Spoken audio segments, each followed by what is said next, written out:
you so much. As you can tell, I'm what you might call a upstate refugee in return. So I grew up in Buffalo, with schools there, and then moved away for a long time and spent 15 years in big cities before moving back. And mornings like this make me remember that I used to live in Pasadena.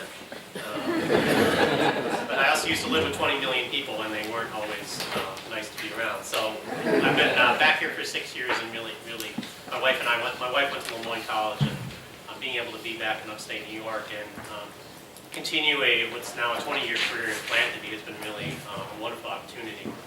I'm going to have some friends in the room who've been involved with various different parts of the Community Foundation, so I appreciate your attendance this morning. For your reading pleasure, as you walked in, there were 4 handouts, probably over-papering people, but in lieu of doing a PowerPoint, I actually provided some slides that I'm going to sort of walk through as the structure for my conversation, and then some other materials, including an article that Jill wrote that backs up her particular conversation. But I'm going to talk this morning about a couple of things. The first is a transfer of wealth study that we did back in 2011. I want to talk a little bit about that and the connection between the generational transitions and what that means for philanthropy. Secondly, I want to talk about the Central New York Community Foundation and what it means and how it fits within the scheme of the philanthropic sector. And then we're going to transition over to Jill to talk specifically about the Cayuga Community Fund. So that's kind of the structure for what we want to do. So the wealth transfer study was motivated by a desire that I think is common here, common in Syracuse. You know, nonprofits all talking to the same people, and there's a perception of limited wealth. So what is the nature of wealth, and what is happening as generations transfer? So we commissioned a study by an organization called Groupery. It's done these studies all across the country. And we wanted to see if you added up all the assets, all the retirement plans, all the business interests, real estate, stocks, everything, took a discount on it to be careful, took into account special populations like college campuses and everything else. What would it mean? How much would you actually get? And there's a handout over here that has the specific detail for Cayuga County, which compares it to Onondaga County, so you can get a sense of what that looks like. But if you were to gross up everything in the 5-county Central New York area, it's about $58 billion, right? And one of the most compelling statistics within that, to me, is that fully 40% of it is going to transfer over the next 10 years, generationally. And I think we're already starting to see that in terms of donors who pass and what happens to their funds and whatnot. And I think that creates a compelling dynamic for the nonprofit community in terms of understanding the generational dynamic and preparing for the next generation. If you were to look at Cayuga County specifically, there's some things that probably wouldn't be too surprising. The total net worth of Cayuga County is about $4.5 billion, so it's right around $5 billion. So you can assume that 40% or $2 billion is going to transfer in the next 10 years. The one distinguishing characteristic of Cayuga County when you compare it to the others, it's right in the middle of all 5 counties. Onondaga County has the highest wealth concentration, which isn't surprising. Oswego, Portland have less than Cayuga County, so right in the middle. The one distinguishing characteristic for Cayuga County is the number of households with incomes of more than $200,000. Cayuga County has less than half as a percentage of population that Onondaga County has. But that doesn't really control necessarily for what I would call the Skaneateles effect. Which is the fact that Skaneateles is sort of next door and also looks at Auburn for a variety of things, philanthropically and otherwise. So that is one distinguishing characteristic that I wouldn't be surprised that nonprofits would feel by virtue of the distance there in terms of higher net worth households, and there being somewhat fewer of them here than perhaps there are in Onondaga County. The generational piece plays into what happens to those funds as they transfer. So if you had $2 billion that was going to transfer within 10 years, and let's say 5% of that went to philanthropy, that'd be a significant dollar value, right? It'd be basically about $100 million. So you'd have another foundation the size of the Emerson Foundation basically being created in that period, which then would produce, at a 5% payout rate, around $5 million a year. So what could $5 million a year of philanthropic support additional support do for a community in terms of quality of life. And that's only at a 5% carry rate, right? So if you were able to actually motivate people to think philanthropically and think about where charity and community fit within their estate plans, just at a 5% rate, over a period of time, you could have a significant impact in the community. So one of the things that we're particularly interested in, whether it's working with financial and legal advisors or people in communities, is talking about how to build philanthropy into people's estate plans, how to do it coherently, how to reflect individuals' missions, how to think over the long term about what that charity might look like through people's estate plans. But there is clearly an opportunity in terms of where wealth is going and how it can impact community. If you look at just the generations and you think about birth rates and who's who and whatnot, you've got the World War II generation and the silent generation, which are starting to rapidly pass. The last World War II generation, baby was born in 1929. You start to do the math and you can tell that basically within the next 10 years, a lot of those folks are going to be gone, if not gone already. And the silent generation, which would be my parents' generation, were born before 1945, and they're starting to age out as well and pass on. And so how nonprofits position themselves in terms of thinking of the ultimate gift that they might receive from those people who have been on boards, have been civically obsessed, have been engaged with lots of organizations over time.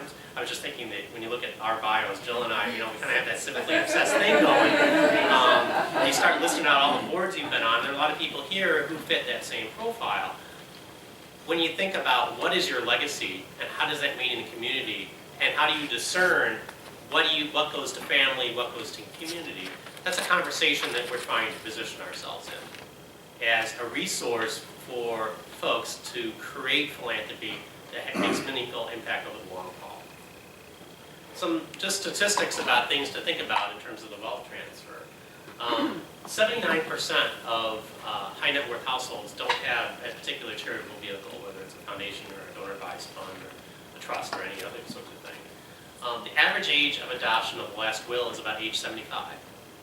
So right about that time is when people start to have the real discernment thoughts. And sometimes it changes. I sat down with a guy who was 90 the other day, and he was really getting everything where he wanted it to be. Nonprofits will only know about 10 to 25% of all of these intentions. So most of the time when people make their intentions, they don't tell people about them, which isn't surprising. 12% of these households will consider some sort of charitable provision or vehicle within the next 3 years. And 72% of children have no involvement in any of this. A lot of people I talk to are interested in what Warren Buffett's done. Warren Buffett has this mantra that I want to leave enough to my kids that they can do anything, but not so much that they'll do nothing. So for higher net worth households, that's a conversation. What makes sense? I was sitting down with a doctor who had an estate of about $10 million. He was 85 years old. The notion of cutting $3 million checks to each of his kids wasn't that compelling. So he started to think about, I'm going to divide my estate maybe into fourths, and a fourth of it is going to go to community. Maybe there's a way to engage my family around my giving, and in this case it was using the community foundation. I think also here we have what I would call, we don't have a lot of $10 million folks, but we have a lot of millionaire next door folks. We see them all the time. Folks who work for GE for a generation, Carrier, all these different employers, frugal folks. Nobody ever knew they had money, and wham, there's an estate with $1 million, $2 million, $3 million, and it's surprising to folks. We see it constantly, and it washes up on the shore of philanthropy in a variety of different ways. So thinking about that wealth transfer dynamic, what it means for when people make planning decisions, and then how does the community foundation fit into that? So first off, what is a community foundation? So community foundation and private foundation are two different parts of the philanthropic spectrum. Right? Community foundations are public charities, because they receive contributions from many folks. And they manage many different charitable funds with lots of different charitable purposes, all within one umbrella. We're actually, the reason the community foundations were created back in 1914 was because of bank trust companies. We were created to manage the charitable trusts that bank trust companies had, with the notion of a community board overseeing those charitable trusts instead of the bank, while the bank ran the money. The community had authority over those funds. It could vary their purposes over time. So the original community foundation was created as a means of managing old trusts. And from that point to today, there are some 850 community foundations across the country with about $50 billion in assets. So we're a growing and significant part of the philanthropic community across the country. In fact, it's gone international. There are now about 1,400 community foundations around the world. So you heard a little bit about our statistics. The Central New York Community Foundation was started as the Syracuse Foundation, Inc. back in 1927. So we just celebrated our 85th anniversary. We're one of the older community foundations across the country. Today, as Meg mentioned, we manage about $170 million. If you add up all the foundation assets in the five-county region, it's about $500 million. So we're about a quarter, about a third of it, all in. And we've grown over time as well. The 600 component funds that we manage each have a different mission and purpose that donors have defined over time. So we're not just one fund, one purpose, one thing, one family. We're many different things all within an umbrella. Last year we made more than 2,000 individual grants to more than 700 charities, mostly here but across the country. We focus in Onondaga and Madison counties. We have a variety of charitable activities that we conduct in Cayuga, Cayuga, Portland, and Oswego counties as well. So we try to represent the whole of the five-county area, but we do it in a variety of ways depending on the nature of the funds that we have. So what is a community foundation's business? There are really two pieces of the community foundation's business. The first is community impact, and that involves grants to nonprofits, convening around issues. We do a lot with the Allen Foundation and other foundations together as collaborators around a variety of different things. So we're leading and partnering and trying to create positive social change using the assets that have been entrusted to us. And we really have three vehicles for that. One is donor-sponsored funds. So last year we distributed about $4 million on behalf of donors at their request to charities for a variety of different purposes. The second is community responsive, where nonprofits come to us with ideas, and we're funding those ideas after analysis and due diligence. And then the third are foundation-initiated things, where we've decided we really want to be funding something. A good example of that is nonprofit mergers and consolidations. We have a strategic partnership fund that we manage, that we fund, that makes grants across our five-county footprint. The most recent grant we made was to the local chamber here in Auburn, and its recent merger that it undertook. We made a grant for options becoming part of Arise recently as well. So those are examples where we have seen a thing that we really want to fund, and we're funding it. And then the second is charitable fund stewardship. So we're an alternative to people creating their own foundations, and we're a means, an economical means of having efficient management of lots of different funds for lots of different purposes. We're about aggregating community charitable capital to have greater impact over time. And as you've heard, we're about promoting the notion of philanthropy, donor intent, and creating a legacy in the community that you love. And we really do that across 6 different types of situations. And this leads in ultimately to Jill's conversation about the Cayuga Fund. If you looked at all the different funds, think about a pie chart of the Central New York Community Foundation, about half of our funds are broadly discretionary, and they reflect legacies that people have left us, and they basically entrusted us to decide where the grants are going to go. And they're either broadly unrestricted or they're field of interest for a certain purpose, where donors have said this is for children or this is for Casanova, or it's either topical or geographic or population specific. So those unrestricted and field of interest funds form the basis of the Community Foundation's responsive and initiative grant making in the community. Another piece of what we do are donor advised and nonprofit agency funds. So donors create funds with us. They deposit resources, make gifts into a fund, and then they can recommend where grants go. So in that way, they can have their own mini foundation, if you will, using our infrastructure and superstructure for managing all those affairs without creating a separate entity. And that is a significant growing part of what the Community Foundation is about.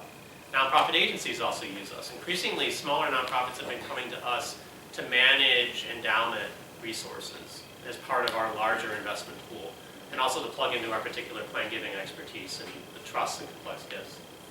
Then the last piece are very much more designated.